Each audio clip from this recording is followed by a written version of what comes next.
Hello hi friends, masala వడలు బయట కొనే పని లేకుండా ఇంట్లోనే ఈజీగా టేస్టీగా ఎలా చేసుకోవాలో చూద్దాం రండి.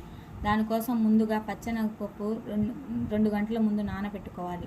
ఇలా నానబెట్టుకున్న పప్పులో కొద్దిగా పప్పు పక్కన పెట్టుకోవాలి. పప్పుని మిక్సీ జార్లో వేసుకోవాలి.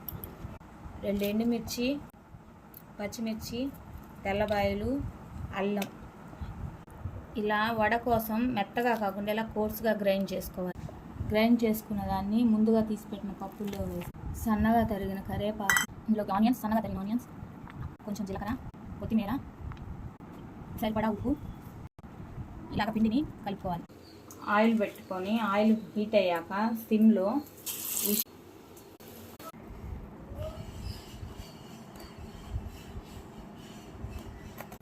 ఎంతో క్రిస్పీగా అండ్ టేస్టీగా వేడి వేడి మసాలా వడ చూడండి. Please like